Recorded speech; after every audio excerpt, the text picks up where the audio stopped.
Hi, welcome to Roots and Reflections. I'm Grace and I'm here with my co-host, Bahavia.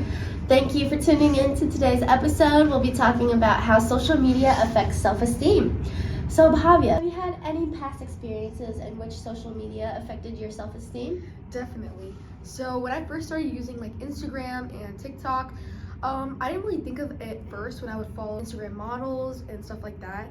I thought I wouldn't be the one to be affected, but like any other like human being, after seeing unrealistic body standards and what they look like, it started to affect me as a person. So I noticed that within my own life. Did you feel like that happened to you? Yeah, definitely. For me, I think TikTok has had such an impact on my life. On TikTok, I see so many influencers that just live an unrealistic life, and I may compare myself to them as well, and it just makes me feel really sad and unmotivated, when in reality, I don't have to feel that way. Well, Grace, it's not just you, it's definitely the entire world. I bet a lot of teens our age can relate to this and share similar experiences about how social media made them feel bad and hurt their self-esteem too. Yeah, and research actually backs this up. So there was a study that was published in the Journal of Social and Clinical Psychology, and they found that people who spend more time on social media are more likely to experience feelings of envy, loneliness, and especially low self-esteem. Another study from the University of Pennsylvania showed that reducing social media by up to 30 minutes a day significantly improved participants' well-being, and this induced reduced feelings of depression and anxiety. So Grace, what do you think you can do to help your self-esteem? Yeah, I think the biggest step I can take is to just limit my screen time.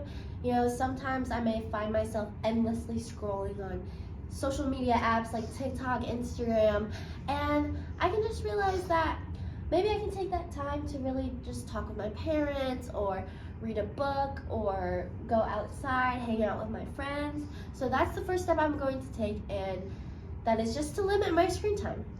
I agree. Limiting your screen time can help you rediscover yourself and kind of just step away from social media.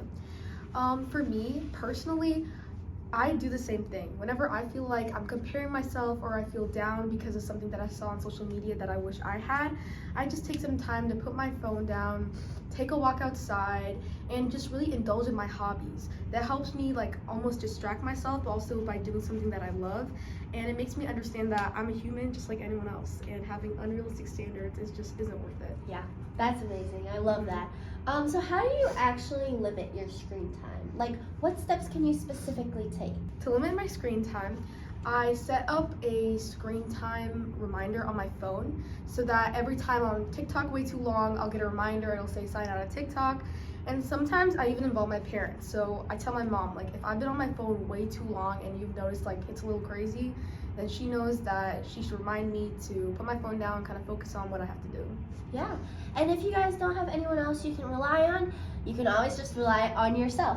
Yeah. You know, setting alarm, going to settings and clicking on the screen time and setting a specific amount of time you can spend on one app. That's a great way to reduce your screen time. I agree. Personally, I've seen some of my friends use screen time apps in which if you've been on Instagram, TikTok, or any other type of social media way too long, then it'll prompt you to do breathing exercises before you can start the app again, and I really recommend it. Well, other than limiting your screen time, what other steps can you take to really help improve your self-esteem? So besides limiting your screen time, you can also really be mindful of who you follow. So if you only follow people who you know you're going to compare yourself to, it's better to unfollow them and maybe follow things that spike your interest, such as your hobbies or maybe something that you like, instead of something that would make you put yourself down. Yeah, definitely. I think it's so important to be mindful of who you follow. I think following accounts or influencers that really try and spread positivity and have similar interests to you is a great way to really stay positive, especially when dealing with social media. Besides this, I also think it's a great idea to just take breaks. Even if you don't have like a screen time reminder set up, just putting your phone down every once in a while and just stepping outside and taking a break is really important.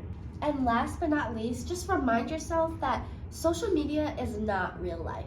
You know, there's so many photo editing apps, there's so many Photoshop apps that people can use to really just create that illusion that they're kind of perfect, but perfect isn't really a thing. we're all human, we all make mistakes, so really just keep that in mind, especially as you kind of get warped up into that low self-esteem mindset. I agree. The way social media impacts you negatively also impacts the influencers that you're following. And that sometimes leads them to use, like Grace said, photo editing apps and video editing apps. So take a deep breath and remember that everything you see is not real. So thank you so much for tuning into today's episode. Once again, I'm Grace, and I'm here with my co-host, Sahavia. Make sure to subscribe, like, and tune into our next episode. Bye.